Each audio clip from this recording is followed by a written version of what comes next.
নমস্কার, আশা করি ভালো আছেন। আজকে আপনাদের জন্য আপনাদের এতদিনের যা ইচ্ছা ছিল সেটা পূরণ করতে চলেছি। জানি আমাকে প্রচুর মানুষ দেখেন যারা ছাদে টবে গাছ করেন, যারা ছোট জায়গাতে গাছ করতে ভালোবাসেন। আজকের ভিডিওটা তাদের জন্য অনেক বড় ভিডিও হতে চলেছে। অনেকগুলো পার্টে আমি ভিডিওটাকে ভাগ করব।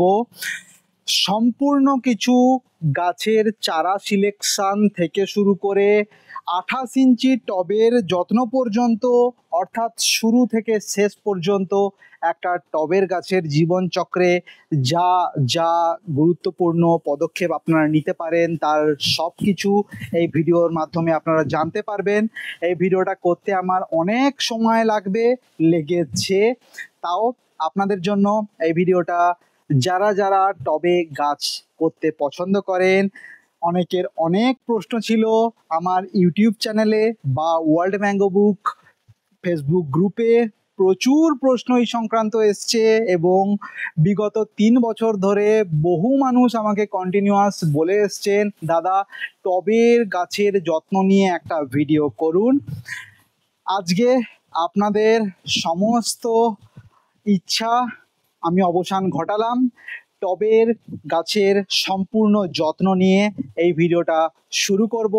এর মধ্যে টোটাল 11টা পার্ট থাকবে। 11টা পার্টের মধ্যে সবার প্রথম আমি বলবো প্লান্ট সিলেকশন এবং রুট স্টক সিলেকশন। এটা একটা পয়েন্টের মধ্যেই থাকবে।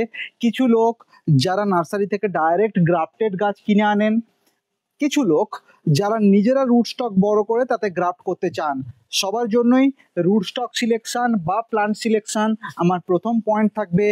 দ্বিতীয় পয়েন্ট থাকবে আমার কি করে সয়েল প্রিপেয়ার করব, মাটি কি করে তৈরি করব টবের গাছের জন্য। 3 নম্বর পয়েন্ট পট সিলেকশন। আমরা কোন ধরনের পট নেব, কত বড় পট নেব, প্রাইমারির জন্য কত বড়, সেকেন্ডারি কত বড়, ফাইনাল পটিং কত বড় পটে হবে, কোন মেটেরিয়ালের পট সবচেয়ে ভালো হবে, সব কিছু নিয়ে আমরা বলবো। তার পরের পয়েন্টে থাকছে সদ্য গ্রাফট করা গাছ বা সদ্য কিনে আনা গাছকে বসানোর পরে তার মেনটেনেন্স, অর্থাৎ ইনিশিয়াল মেনটেনেন্স। তারপরের পয়েন্টে থাকছে ফার্টিলাইজেশন।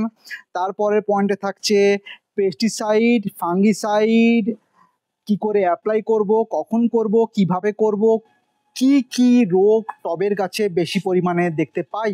তারপরের পয়েন্টে থাকবে আমরা ট্রেনিং প্রুনিং কি করে করব। গাছকে ট্রেনিং প্রুনিং যদি সঠিক না করতে পারেন তাহলে টবে গাছ করার চিন্তা ভুলে যান। ট্রেনিং প্রুনিং ছাড়া টবে গাছ হয় না। আপনার কোনো ওষুধ, বিষ, সার, পিজিআর কোনো কিছুই গাছে ভালো ফল ফলাতে সক্ষম হবে না। গাছটাতে ত্রুটি থাকবেই, রোগমুক্ত কখনোই হবে না একটা গাছ যদি আপনি সঠিক ট্রেনিং প্রুনিং না জানেন। তাই খুব গুরুত্বপূর্ণ পয়েন্ট হিসাবে ট্রেনিং প্রুনিং আমি এটাতে অ্যাড করেছি। তারপরের পয়েন্ট হিসাবে আমি গাছে কি করে ফুল আনতে হয়। টবের গাছের ফুল আনার প্রক্রিয়া কিন্তু মাটির গাছের ফুল আনার প্রক্রিয়ার থেকে কিছুটা আলাদা, তাই তার উপর একটা ডেডিকেটেড পয়েন্ট আমি রেখেছি।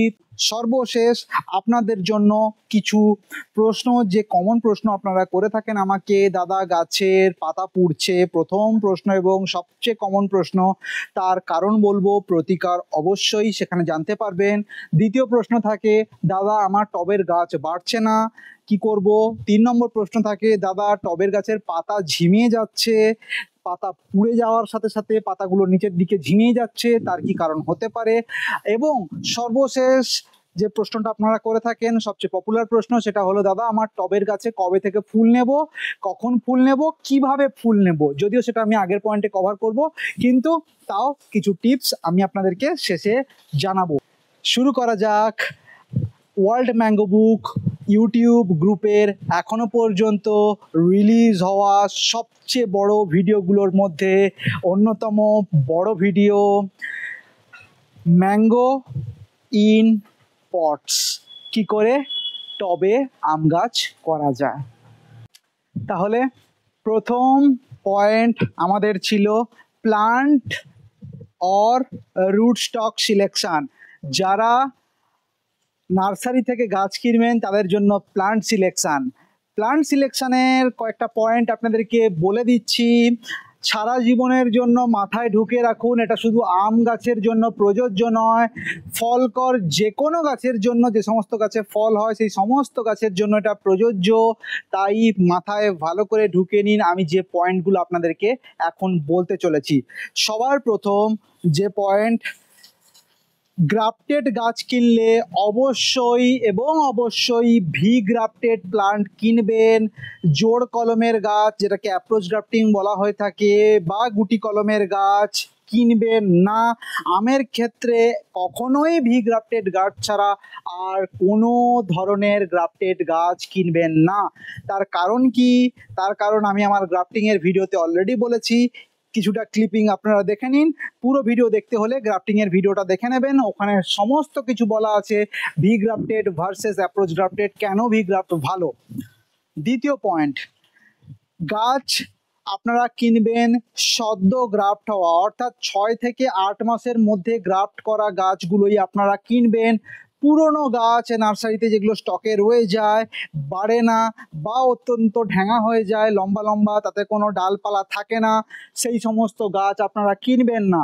যে সমস্ত গাছে অ্যাক্টিভ গ্রোথ ফেজ রয়েছে, অর্থাৎ যে সমস্ত গাছে দেখতে পাবেন যে তলার ডালটা খয়েরি, তার উপরে একটুখানি ডিপ সবুজ, তার উপরে একদম সবুজ, তার উপরে একটু লালচে সবুজ, অর্থাৎ কি অ্যাক্টিভ গ্রোয়িং ফেজে রয়েছে, গাছটা বাড়ছে, সেই সমস্ত গাছ কিনবেন সব সময়। পরের পয়েন্ট, গাছ কিনবেন অবশ্যই এবং অবশ্যই বর্ষার শুরুতে বা বর্ষাকাল চলাকালীন।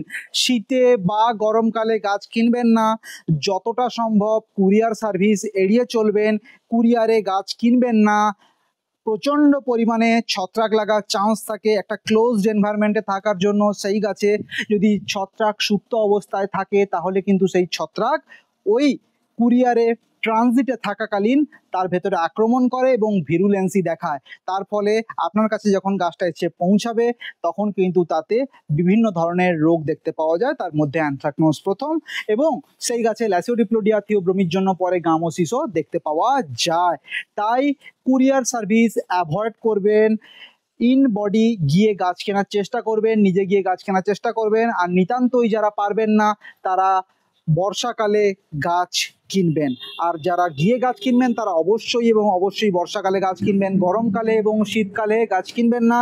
গরমকালে গাছ না কেনার প্রধান কারণ হচ্ছে গাছের ক্ষতি হয়, অ্যাক্লামাটাইজেশনে প্রবলেম হয়। অ্যাক্লামাটাইজেশন মানে এক জায়গা থেকে আরেক জায়গায় স্থানান্তরিত করলে সেই গাছের যে মাইক্রো এনভায়রনমেন্ট বা সারাউন্ডিং এনভায়রনমেন্টের পরিবর্তনের জন্য গাছে একটা শক হয়, সেই শকটা সয়ে নিতে, অ্যাক্লামাটাইজ করতে গাছের কিন্তু অসুবিধা হয় প্রচণ্ড পরিমাণে রোদ থাকার জন্য এবং বায়ুমণ্ডলে আর্দ্রতা কম থাকার জন্য। শীতকালে না কেনার কারণ, শীতকালে গাছ হাইবারনেটিং ফেজে চলে যায়, অর্থাৎ শীত ঘুমে চলে যায়। সেই সময় গাছ গ্রোয়িং ফেজ বন্ধ করে ফ্লাওয়ারিং ফেজ, প্লরিফারেটিভ ফেজে চলে আসে। তাই সেই সময় গাছের maximum physiological activity related to stress কিন্তু বন্ধ থাকে। তাই গাছের সামান্য পরিমাণে যদি ছত্রাক ইনফেস্টেশন হয় তাহলে কিন্তু সেই ছত্রাকের ভিরুলেন্সি, অর্থাৎ সেই ছত্রাকটা পুরো গাছে ছড়িয়ে যাওয়ার প্রবণতা প্রচুর পরিমাণে থাকে এবং হয়ও তাই। যারা যারা গাছ করছেন তারা জানেন শীতকালে গামোসিসের পরিমাণ প্রচুর হয় এবং যদি সেই সময় নার্সারি থেকে গাছ আনেন, সেই গাছটা অলরেডি সুপ্ত অবস্থায় চলে গেছে, তাকে আপনি বাড়িতে আনছেন, লাগাচ্ছেন, তার তো গ্রোথ হবেই না, বরং সেই গাছে গামোসিস দেখতে পাবেন এবং আরও অন্যান্য ছত্রাকের উপদ্রব সেই গাছে আপনারা দেখতে পাবেন এবং আগামীতে সেই গাছটা বাড়তে কিন্তু অনেক সময় নেবে। তাই শীতকালে গাছ কিনবেন না, গরমকালেও গাছ কেনা অ্যাভয়েড করবেন। সবসময় বর্ষার শুরুতে, অর্থাৎ জুন, জুলাই, আগস্ট, সেপ্টেম্বর অবধি কনসিডার করা চলে গাছ কেনা বা পটিং করা। পরের পয়েন্ট, আপনারা গাছ কেনেন, অনেকে আমি দেখেছি বিশাল বড় বড় গাছ কিনছেন, টপটা এইটুকু। নার্সারিম্যানরা যাতে গাছে জল না দিতে হয় বা মেনটেন্যান্সটা যাতে ইজি হয়, তাই জন্য ছোট্ট ছোট্ট প্যাকেটে বা ভাঁড়ে গাছগুলোকে লাগিয়ে মাটিতে পুঁতে রেখে দেন। ভাঁড়ে লাগানোর কারণ, ভাঁড়ে ফুটো থাকে না, তার ফলে শিকড় তলায় যেতে পারে না। মানলাম যে নার্সারি ম্যানরা শিকড় যাতে না কাটতে হয়, যাতে ডাইরেক্ট ভাঁড় সহ তুলে নিতে হয়, তাই জন্য ফুটোবিহীন ভাঁড়ে লাগায়। কিন্তু একটা কথা ভেবে দেখুন, আপনার 7 ফুটের শরীরে যদি 6 ইঞ্চির পা হয়, তাহলে আপনি কি ভালো মতো চলতে পারবেন? আপনার কি চলতে অসুবিধা হবে না? আপনি বারবার আছাড় খাবেন, আপনার ভারসাম্য সঠিক থাকবে না। তাই সব সময় plant to root ratio at least initial 3 ইয়ার্সে 3:1। গাছের হাইট যদি 3 ফুট হয়, তাহলে রুট সিস্টেম অন্তত 1 ফুট হওয়া দরকার। ঠিক আছে, 1 ফুট অত বড় টপ করা সম্ভব নয়, কিন্তু 6 ইঞ্চি থেকে 10 ইঞ্চি একটা 3 ফুটের গাছে রুট সিস্টেম থাকা উচিত। অর্থাৎ এরকম সাইজের একটা গাছে অন্তত এতটা রুট সিস্টেম থাকা দরকার। যদি সেটা না থাকে, সেই গাছটা আনহেলদি। এত বড় গাছ কিনেছেন, এইটুকু ভাঁড়ে বা প্যাকেটে আছে, ওই গাছ থেকে আপনি চাইছেন এত বড় গাছ পরের বছর ফল নিয়ে নেবো, কখনোই সম্ভব নয়। আর হলেও প্রচুর পরিমাণে রোগ পোকা লাগবে, ফলের সাইজ ছোট হবে, কখনো ভালো টেস্ট হবে না। তার রুট সিস্টেম ডেভেলপ হতে কিন্তু সেই আবার 3 বছর 4 বছর সময় লাগবে। ওপরটা বেড়ে গেছে, তলাটা বাড়েনি, এবার কিন্তু আর ওপরে জোর দেবে না, ও তলাটাই বাড়াতে থাকবে। আর আপনি ভাববেন এত বড় গাছ, আমার তো ফল হচ্ছে না, ফল হওয়া উচিত ছিল। তো কখনোই বড় গাছ কিনবেন না। গাছ সব সময় চেষ্টা করবেন যেন 4 ফুটের মধ্যে থাকে, তার থেকে বড় গাছ কখনোই কিনবেন না। কারণ নার্সারি ম্যানরা কখনোই, সেটা সম্ভব নয় প্র্যাকটিক্যালি, যে আপনাকে এত বড় প্যাকেটে দেবে, বড় বড় 18 ইঞ্চি 20 ইঞ্চি 25 ইঞ্চি প্যাকেটে আপনি গাছ কিনবেন, সেটা সম্ভব নয়। দামটাও বেশি পড়বে, ক্যারিং প্রবলেম হবে, সব কিছুতেই প্রবলেম হবে। তাই জন্য সবসময় 4 ফুটের ভেতরে গাছ কেনার চেষ্টা করবেন, এবং চেষ্টা করবেন যে সমস্ত গাছগুলো শিকড় মোটামুটি রকমভাবে যে পাত্রে রয়েছে, সেই পাত্রটা যেন লম্বাটে হয়, চওড়ার থেকে তার লম্বা যেন বেশি হয়। আম গাছের শিকড় কিন্তু সাইডের দিকে বেশি চালায় না, অর্থাৎ যে ট্যাপ রুটগুলো হয়, গুচ্ছ মূল বা সাইডের যে মূলগুলো হয়, সেই মূল বেশি চালায় না। আম গাছ কিন্তু সোজাসুজি তার অ্যাঙ্কার রুট চালায়, সেটা একদম স্ট্রেট ডাউন পজিশনে চালায় তলার দিকে। তাই জন্য আম গাছ যখন কিনবেন, তখন প্রেফার করবেন নার্সারিতে যে গাছগুলো রয়েছে, সেই গাছগুলোর মধ্যে যে গাছগুলো লম্বা প্যাকেটে আছে, একটু চওড়ার থেকে লম্বা বেশি যে সমস্ত প্যাকেট, সেই প্যাকেটের গাছগুলো কিনতে 4 ফুটের মধ্যে। পরের পয়েন্ট, একটা পুরনো গাছ অনেক দিন নার্সারিতে পড়ে রয়েছে, অর্ধেক মাটিতে ঢোকানো, যেটা শিকড় ছেঁড়া বা ছিঁড়তে হবে, বা সদ্য কিছুদিন আগে ছেঁড়া রয়েছে, তলার প্যাকেট থেকে বেরিয়ে থাকা শিকড়গুলো কালো কালো হয়ে গেছে, অর্থাৎ পচে গেছে বা নষ্ট হয়ে গেছে, সেই সমস্ত গাছে গামোসিস 100% হবে। সুতরাং এই শিকড় ছেঁড়া গাছগুলো কখনোই কেনা যাবে না, কখনোই কেনা যাবে না। মাথায় রাখতে হবে, শিকড় ছিঁড়লে 3টে প্রবলেম হয়। প্রথম প্রবলেম, শিকড় যেখানে ছেঁড়া হয়েছে বা ক্ষত হয়েছে, সেই জায়গা থেকে প্রচুর পরিমাণে সয়েল বর্ন প্যাথোজেন কিন্তু শিকড় নষ্ট করে। যেমন তার মধ্যে উল্লেখযোগ্য হলো ল্যাসিওডিপ্লোডিয়া থিওব্রোমির নামক ছত্রাক, যেটার জন্য গামোসিস হয়ে থাকে। ম্যালফরমেশনের জন্য যে ছত্রাক দায়ী, ফিউসারিয়াম, সেই ফিউসারিয়ামও কিন্তু মাটি থেকে কিছু সময় দেখা গেছে গাছে গেছে, পুরোপুরিভাবে প্রুভেন না হলেও এটা কিন্তু পাওয়া গেছে স্টাডিতে। এবং 3 নম্বর, সবচেয়ে ইম্পর্টেন্টলি, যদি শিকড় সেই জায়গায় কাটে, সেই জায়গায় হিলিং প্রসেস গাছ তৈরি করে, এবং হিলিং প্রসেস তৈরি করতে করতে বা ইনিশিয়েট করতে করতে এবং কমপ্লিট করতে করতে গাছের অনেকটা স্ট্রেস লাগে, গাছের অনেকটা এনার্জি তাতে ব্যয় হয়, তার ফলে গাছ কিন্তু ওপরের দিকে নজর দিতে পারে না। তাই ইন্টেনশনাল রুট ট্রিমিং করা যায়, কিন্তু আপনি ছিঁড়ে নিলেন, সেখান থেকে কয়েকটা শিকড় বেরিয়ে রয়ে গেল, সেগুলো পচে গেল, এটা করা সম্ভব নয়। এই গাছ কখনোই ভালো হতে পারে না। তাই চেষ্টা করবেন, ওই যে প্রথম পয়েন্টে বলেছিলাম, নতুন গ্রাফটেড গাছ কিনবেন, 6 থেকে 8 মাসের মধ্যে হওয়া গ্রাফটেড গাছ কিনবেন, তার থেকে বড় গাছ কিনবেন না। সেখানে কি, যদি 6 থেকে 8 মাসের মধ্যে হয়, তাহলে জেনারেলি সেই শিকড়গুলো তলায় চালাতে পারে না এবং গাছটা হেলদি থাকে। পরের পয়েন্ট, গ্রাফটেড পোর্শন যেন সব সময় 15 সেন্টিমিটারের মধ্যে থাকে মাটির লেভেল থেকে, পটের লেভেল থেকে। 15 সেন্টিমিটারের মধ্যে যদি গ্রাফটিং না থাকে, ভি গ্রাফট না থাকে, অনেকে গাছ দেখায় এত বড়, গ্রাফটটা এখানে বেড়েছে এইটুকু, রুট স্টকটা এত বড়, 6 ফুট রুট স্টক, তার উপরে 5 ইঞ্চি বেড়েছে, গাছের সাইজ কত হয়ে গেল? 6.5 ফুট। কখনোই নয়, গাছের সাইজ 5 ইঞ্চি থাকলো। তো বেসিক্যালি বোঝাতে চাইলাম, গাছ সবসময় চুজ করবেন, গ্রাফটেড গাছ সবসময় চুজ করবেন 15 সেন্টিমিটারের মধ্যে যেন গ্রাফট থাকে। 15 সেন্টিমিটার মানে এইটুকু, এইরকম ডিস্টেন্সে যেন তার ভি গ্রাফটা থাকে, তাহলেই কিন্তু ভবিষ্যতের জন্য সেই গাছটা ভালো হবে। আপনি সঠিকভাবে first degree, second degree, third degree train করতে পারবেন এবং গাছটাকে একটা সুন্দর পট ফ্রেন্ডলি স্ট্রাকচার দিতে পারবেন গোলগাল। নচেত এত বড় গাছ আপনি নিয়ে এলেন, এখানে ট্রেনিং করছেন, সে ওখানে গিয়ে ফল হচ্ছে ঢ্যাঙা গাছ, ঝড় সইতে পারবে না, রোগ লাগবে, বাঁকবে, গামোসিস হবে, আপনি মেনটেন করতে পারবেন না, পট ছোট হয়ে যাবে, তাকে অনেক বড় পট দিতে হবে। কখনোই 15 সেন্টিমিটারের ওপরে গ্রাফট হওয়া গাছগুলো কিনবেন না, কখনোই নয়। টবে যারা গাছ করছেন তাদের জন্য স্ট্রিক্টলি একদম নয়, যারা মাটিতে গাছ করছেন তারা কিছুটা কনসিডার করতে পারেন 1.5 ফুট 2 ফুটে গ্রাফট, কিন্তু যারা টবে করছেন তাদের জন্য আবিঘ্ন। পরের পয়েন্ট, ডোয়ার্ফ জাতীয় গাছ সিলেক্ট করবেন। কখনোই টবে ল্যাংড়া, চৌসা, দশেরি, হাঁড়ি ভাঙা, গৌরমতি বিগিনাররা করতে পারবেন না। যারা নতুন নতুন টবে গাছ করতে চাইছেন তারা কখনোই এই গাছগুলোকে টবে করতে পারবেন না। এগুলোর নেচার একটু ভিগোরাস থাকা, তাই প্রথমে হাত পাকাতে হবে আপনাদেরকে ডোয়ার্ফ নেচারের গাছগুলোকে দিয়ে। পৃথিবীতে কোনো গাছই ডোয়ার্ফ থাকে না, সব আম গাছই বড় হতে চায়। কিছু গাছকে ডোয়ার্ফ রাখা সম্ভব হয়, কিছু গাছকে রাখা সম্ভব হয় না, কিন্তু যদি সঠিক ট্রেনিং প্রুনিং করেন তাহলে কিন্তু ভিগোরাস নেচারের গাছ, যেগুলোর নাম বললাম, ল্যাংড়া, চৌসা, দশেরি, সিন্ধ্রি, হুসনারা, এই সমস্ত গাছকে কিন্তু আপনি ছোট জায়গায় করতে পারেন। তাই প্রথমে ডোয়ার্ফ নেচার, অন্তত যেগুলোর ডোয়ার্ফ রাখা সম্ভব সেই সমস্ত গাছ সিলেক্ট করবেন। যেরকম ভারতবর্ষের হলে অরুণিকা সিলেক্ট করতে পারেন, অর্ক সুপ্রভাত সিলেক্ট করতে পারেন, অর্ক নীলাচল কেশরী করতে পারেন, আম্রপালি করতে পারেন, মল্লিকা করতে পারেন, মহাচানক, কাটিমন, এই সমস্ত গাছকে প্রথমে করুন, তারপরে ভিগোরাস নেচারের গাছে যাবেন। পরের পয়েন্ট, আপনারা যে জায়গা থেকে গাছ কিনছেন সেই জায়গাটা চেষ্টা করবেন যেন আপনার বাড়ির আশেপাশের অঞ্চল হয়।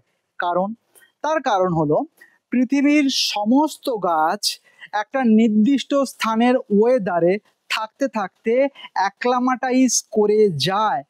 আপনি পূর্ব মেদিনীপুরে থাকেন, পূর্ব মেদিনীপুর থেকে আপনি পশ্চিম মেদিনীপুর সার্ভাইভ করতে পারবেন।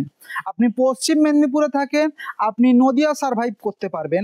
আপনি নদিয়াতে থাকেন, আপনি কাকদ্বীপ সার্ভাইভ করতে পারবেন। কিন্তু আপনি পূর্ব মেদিনীপুরে থাকেন, আপনাকে সাইবেরিয়াতে ছেড়ে দেওয়া হলো, পারবেন না সার্ভাইভ করতে। পারবেন কখন? যখন পূর্ব মেদিনীপুর থেকে আপনি গেলেন উত্তরপ্রদেশ, উত্তরপ্রদেশ থেকে আপনি উত্তরাখণ্ড, সেখান থেকে আপনি গেলেন কেদারনাথ, সেখানে থাকলেন, সেখান থেকে আপনাকে ছাড়া হলো রাশিয়া, রাশিয়া থেকে আপনাকে ছাড়া হলো সাইবেরিয়া। তাহলে কিন্তু আপনার অ্যাক্লামাটাইজেশন পাওয়ার অনেক বেশি ডেভেলপ থাকবে, আপনি মানিয়ে নিতে পারবেন।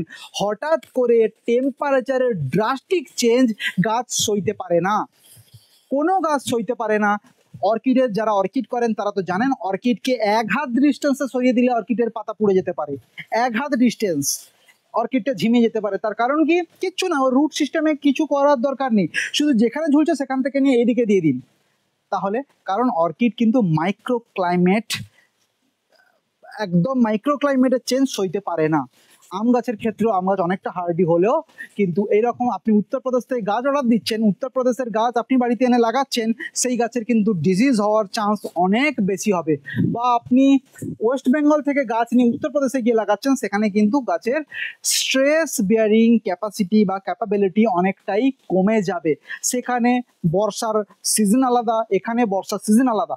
আবার কেরালা থেকে কোনো গাছ এখানে এনে লাগাচ্ছেন, যেরকম অনেকেই করেছেন র্যাম্বুটান, পাতা পুড়ে যায়, বাঁচে না। হ্যাঁ, র্যাম্বুটান হয় না। আম গাছের ক্ষেত্রেও অনেকটা প্রযোজ্য এই জিনিসটা। সেখানকার ধরুন একটা ভ্যারাইটি কুল্লুকেটি বা কর্পূরাম বা যে কোনো একটা ভ্যারাইটি হিমায়ত আপনি এনে এইখানে বসিয়ে দিলেন, এইখানে গাছটা হবে, কিন্তু কখনোই আপনার এখানে যে সমস্ত গাছ বিক্রি হয়েছে বা অ্যাক্লামাটাইজ হয়েছে বা অনেক দিন ধরে আছে সেই গাছের মতো রেজাল্ট দেবে না। ইনিশিয়াল কিছু ইয়ার্সে তো একদমই দেবে না, আস্তে আস্তে অ্যাক্লামাটাইজ করবে, গাছের গ্রোথ কম হবে। আপনি ভাববেন যে গাছটা তো হেলদি আছে, গাছের গ্রোথ কেন হচ্ছে না? এই কারণে। পরের পয়েন্ট, আপনারা কখনোই এমন নার্সারি থেকে গাছ কিনবেন না যে নার্সারিতে মাদার গাছ নেই। যে নার্সারি আপনারা গাছ যদি অনলাইনে কেনেন বলবেন ছবি দেখান, আপনার গাছের ছবি বা ভিডিও দেখান, যদি না দেখাতে যায় অনেক নার্সারি ম্যান বলবে না না ও সব দেখান, আপনি গাছ যদি কিনতে হয় কিনুন, না কিনতে হয় না কিনুন, এরকম লম্বা চড়া লেকচার অনেক নার্সারি ম্যান মারেন। তো যাই হোক, ওনাদের কাছে থাকে না বলে তাই মারেন। যাদের কাছে গাছ নেই মাদার গাছ বা দুটো মাদার গাছ আছে কিন্তু চারা 1000, যেমন আমি কিছু রিসেন্ট ডেজে দেখতে পাচ্ছি, আগে থেকেই চলছে, এখন রিসেন্ট ডেজে দেখতে পাচ্ছি চিশি নিয়ে, চিশি দুটো মাদার গাছ 1000 চারা, দুটো মাদার গাছ এইরকম সাইজ 1000 চারা, দুটো মাদার গাছ 6 ফুট সাইজ, 3 বছরও যদি হয় সেখান থেকে 1000 চারা তৈরি করা সম্ভব নয়। যে যা কথা বলে নিক, আমি আপনাকে সাইন্টিফিক্যালি বলতে পারি সেখান থেকে 1000 চারা তৈরি সম্ভব নয়। 100 গাছ যদি আপনাকে দেওয়া হয় তাহলে সম্ভব, নচেত নয়। তাই সেইখান থেকে ফেক গাছ হওয়ার প্রবণতা বেশি থাকবে বা চান্স থাকবে। উনি অন্য জায়গা থেকে গাছ এনে বিক্রি করছেন, পশ্চিমবঙ্গের ম্যাক্সিমাম নার্সারি তাই শুরু করেছেন, অন্য কোনো জায়গা থেকে গাছ এনে বিক্রি করছেন। তার নিজের কাছে মাদার গাছ নেই, একটা গাছে বসে রেখেছে, দেখুন কত বড় বড় আম, 1000 গাছ বিক্রি হচ্ছে। সেই সমস্ত নার্সারি থেকে গাছ কিনবেন না। যার কাছে পর্যাপ্ত মাদার গাছ আছে তার কাছ থেকেই গাছ কিনবেন, যার কাছে লিমিটেড স্টক তার কাছ থেকেই গাছ কিনবেন। কখনো আনলিমিটেড স্টক চিশি 10,000 গাছ আছে, 1000 গাছ আছে, 200 গাছ আছে, তার কাছ থেকে কিনবেন না, নট রেকমেন্ডেড, কখনোই নয়। পরের পয়েন্ট, আপনারা কখনোই ক্রাউডেড নার্সারি থেকে গাছ কিনবেন না। ক্রাউডেড নার্সারি অর্থাৎ এক জায়গায় গাদাগাদি করে গাছ রাখা আছে, 10,000 গাছ একসাথে, একটা গাছের থেকে আর একটা গাছের ডিস্টেন্স 1 ইঞ্চিও নয়, সব থেকে রয়েছে গাদাগাদি করে রাখা রয়েছে, সেরকম জায়গা থেকে গাছ কিনবেন না। অ্যাটলিস্ট 6 to 7 ইঞ্চ যদি গাছগুলোর মধ্যে গ্যাপ না থাকে সেইখান থেকে গাছ কিনবেন না। কারণ আমরা জানি স্কেল সূর্যের আলোর অভাবে সমস্ত রোগ লাগে, সমস্ত রোগ, গোড়াগুলো আনহেলদি থাকে। ওইখানে একটা এনভায়রনমেন্টে যখন আছে, ছত্রাকগুলো সুপ্ত অবস্থায় রয়েছে, নার্সারিতে রয়েছে ছত্রাকরা সুপ্ত অবস্থায় রয়েছে, যখনই তার স্থান পরিবর্তন হলো ছত্রাকগুলো ভিরুলেন্সি দেখাবে, গামোসিস হবে, স্কেল ইনসেক্ট হবে, মিলিবাগ, থ্রিপস, সমস্ত রোগ লাগবে। তাই গাদাগাদি করে থাকা গাছগুলো যেখানে রয়েছে যে স্টক, সেই স্টক থেকে কখনোই গাছ কিনবেন না। ফুল ধরা গাছ অনেক নার্সারি ম্যান দেখায়, এইটুকু টব, তাতে একটা ফুল, তাতে একটা আম ধরে রয়েছে। দেখুন এইটুকু গাছে যদি আম হতে পারে তাহলে কত, এই বড় গাছে তো 2 কুইন্টাল আম হবে, 4 ফুটের গাছে 2 কুইন্টাল আম হবে। সো লেম, কতটা বোকা হয় সে, বোকা না হলে মানুষকে বোকা বানায়। সেই গাছটা মরবে, সেই গাছটা মরবে, তাই মরার আগে নিজের বংশ রক্ষা করার জন্য শেষ ফলটা দিয়ে যাওয়ার চেষ্টা করে, যাতে সেই ফল থেকে চারা হয়ে আরেকটা সে জন্মাতে পারে। কখনোই ফুল বা ফল ধরা গাছ কখনোই কিনবেন না। ফুল বা ফল ধরা গাছ 24 ইঞ্চিতে কেউ গাছ কিনছেন, 24 ইঞ্চি পট বা হাফ ড্রামে গাছ রেডি রয়েছে, বিশাল বড় গাছ, তাতে ফল ঝুলে রয়েছে, সেগুলো কিনুন, সেগুলোতে কোনো আপত্তি নেই, লরি নিয়ে যান, ম্যাটাডর নিয়ে কিনুন, সেগুলোতে অসুবিধা নেই। কিন্তু এইটুকু 6 ইঞ্চির গাছ আপনাকে দেখাচ্ছেন সমস্ত নার্সারিতে, সমস্ত ইউটিউবার, সকল্ড ইউটিউবার্সরা যারা ভিডিও করেন সমস্ত দেখান, দেখুন এইটুকু গাছে ফল, দেখুন এইটুকু গাছে, সমস্ত নার্সারিকে বলতে শুনি, সমস্ত ইউটিউবারদের বলতে শুনি, দেখুন এইটুকু চারাতেই ফল হয়েছে, তাহলে ভাবুন বড় গাছে কত ফল হবে। এইটুকু সব ফুল ধরা সবেদা গাছ, দেখুন ফুল ধরা সবেদা গাছ, ফুল ধরা পেয়ারা গাছ, ফুল ধরা আম গাছ, ওইগুলো কখনোই হেলদি ফ্রুটিং হতে পারে না, ওগুলো বাঁচার তাগিদে ফল ফোটাচ্ছে। আর নচেত ফুল ধরা একটা ডালে জোড় কলম করে আপনি সেই জোড় কলমটা কেটে নিয়েছেন, তাতে ফুলটা রয়ে গেছে, দেখুন ফুল হয়েছে, বা ফল ধরা একটা ডালে জোড় কলম করে কেটে নিয়েছেন, দেখুন ফল আছে। কখনোই ফুল বা ফল ধরা গাছ কিনবেন না, নেভার এভার। সবসময় চেষ্টা করবেন স্ট্রেট গাছ কিনতে, বাঁকা, গোড়াটা একটু গোল, একদিকে হেলে গেছে, এরকম করে বেঁকে উঠেছে, ও লাঠি বেঁধে দেবেন ঠিক হয়ে যাবে। কখনোই বাঁকা গাছ কিনবেন না, স্ট্রেট গাছ কিনবেন, নচেত টবের গাছে আপনি শেপ দিতে পারবেন না। আমি লিখে দিতে পারি, সামান্য যদি বাঁকা থাকে সেই গাছ কখনোই ভালো শেপ নিতে পারে না। ও ভারসাম্য মেনটেন করার জন্য যেদিকে বাঁকা তার উল্টো দিকে মোটা ডাল বের করবে। একদম নিজেরা মিলিয়ে দেখে নেবেন গাছটা যাতে সেন্টার অফ গ্র্যাভিটি ঠিক রাখা যায়, তাই জন্য যেদিকে হেলে গেছে তার উল্টো দিকে মোটা ডাল বের করে দেবে, সেই গাছের শেপ কখনোই ভালো হবে না। তাই একদম স্ট্রেট গাছ কিনবেন, যে সমস্ত গাছ স্ট্রেট, নচেত কিনবেন না। পরের পয়েন্ট, ডিজিজড প্লান্ট কিনবেন না। যে সমস্ত নার্সারিতে ম্যালফরমেশন আছে, যে সমস্ত নার্সারিতে গামোসিস আছে, যে সমস্ত নার্সারিতে মাদার প্ল্যান্টে আরও অন্যান্য রোগ আছে, সেই সমস্ত নার্সারি থেকে গাছ কিনবেন না। অ্যানথ্রাকনোজ যে সমস্ত নার্সারিতে আছে সেখান থেকে গাছ কিনবেন না, কারণ নার্সারিতে গাছ 6 মাসের মধ্যে বেরিয়ে যাবে, 7 মাসের মধ্যে, 8 মাসের মধ্যে, 1 বছরের মধ্যে। তারা কখনোই আপনাকে সেই হেলদি গাছ প্রোভাইড করতে পারবে না। অন্তত 200-300 টাকাতে তো পারবে না। গ্রিন হাউসের ভেতরে রেখে করলে 1000, 1500, 1200 টাকা দিয়ে যখন গাছ কিনছেন গ্রিন হাউসের ভেতর থেকে, সেখানে একটা চান্স থাকে যে ভালো গাছ পাচ্ছেন। কিন্তু কখনোই ওই গাদাগাদি করে 10 লক্ষ গাছ রাখা আছে সেখান থেকে কিনছেন আর আপনি ভাবছেন আপনার কাছে অ্যানথ্রাকনোজ ফ্রি গাছ, কখনোই হবে না। তাতে অ্যানথ্রাকনোজের স্পোর থাকবেই, সেটা যে কোনো সময় ভিরুলেন্সি দেখাবে। আপনি অজান্তেই সেখান থেকে বাগানে গাছ, রোগগ্রস্ত গাছ বা ডিজিজ নিয়ে আসবেন, যেটা আস্তে আস্তে আপনার বাগানে এদিক ওদিক ছড়াবে। তারা কখনোই জামাই আদর দিয়ে গাছ রাখে না, তারা সবসময় একটা জেনারেলভাবে গাছ রাখে, যাতে তারা জানে বিক্রি হয়ে যাবে 2 দিন পরে, তাই তারা সেভাবে কেয়ার নেয় না। পরের পয়েন্ট এবং শেষ পয়েন্ট, গাছ কেনার। আপনারা যেখান থেকেই গাছ কিনুন, যেরকমই গাছ কিনুন, সব সময় চেষ্টা করবেন নোন ভ্যারাইটি কেনার। কখনোই আননোন ভ্যারাইটি হাইপে পড়ে কিনবেন না। স্রোতের বসে আজ পর্যন্ত যতজন গাছ কিনেছেন সবাই ঠকেছেন, ইনক্লুডিং মি, এবং তার জন্যই ওয়ার্ল্ড ম্যাঙ্গো বুকের জন্ম। তো যখন মহাচাণক্যের ট্রেন্ড ছিল, মিয়াজাকির ট্রেন্ড ছিল, আরউইনের ট্রেন্ড ছিল, তখন সবার কাছে আরউইন ছিল 10 লক্ষ করে। তারপরে ট্রেন্ড শুরু হলো চাকাপাত, জিন হুয়াংয়ের, UN6-এর, তখন সবার কাছে UN6। প্রচুর মানুষ ঠকেছেন, অগণিত মানুষ ঠকেছেন। তারপরে এখন শুরু হয়েছে রিসেন্ট হংজু, চিশি, হারুমানিস, পার্সিমন যেটা রোমানি, এগুলোর ক্রেজ। এখন সবার কাছে হাজার হাজার প্লান্ট নেই, ম্যাক্সিমাম নার্সারির কাছে 99% প্লান্ট এগুলোর ফেক। তাই অন্তত সেই জাতগুলো কিনবেন যেগুলো 3 বছরের পুরনো। অর্থাৎ আপনি যদি এখন মিয়াজাকি বা আরউইন কেনেন, তাহলে আপনি কিন্তু 90% কনফার্ম যে অরিজিনাল গাছই পাবেন। তাই সবসময় একটা ওয়েল এস্টাবলিশড ভ্যারাইটি, কিছুদিনের পুরনো, কিচ্ছু যায় আসে না। আপনি কারুর আগে প্রতিযোগিতা করে জিততে পারবেন না, বাবারও বাবা থাকে, তারও বাবা থাকে। আপনি ভাবছেন আপনি সবার আগে গাছটা এনে পশ্চিমবঙ্গের প্রথম আমার কাছে রয়েছে, কোনো লাভ নেই। পশ্চিমবঙ্গের প্রথম, যখন ওয়ার্ল্ড ম্যাঙ্গো বুকে ঢুকবেন দেখবেন যে আপনি 5টা ফল দেখাচ্ছেন, ওর গাছে 15টা ফল হয়েছে। ও যখন দেখবে কারুর কাছে 20টা ফল হয়েছে। সুতরাং কোনো কারুর সাথে কম্পিটিশান নেই, ওই সবার আগে নিয়ে নেবো, টাকা আছে বা নেই সবার আগে কিনে নেবো সবচেয়ে দাম দিয়ে, আমাকে এক্ষুনি কারাবাও দিয়ে দিন, 5000 টাকা হলেও আমি কিনে নেবো, একটু এক্সেপশনাল ভ্যারাইটি।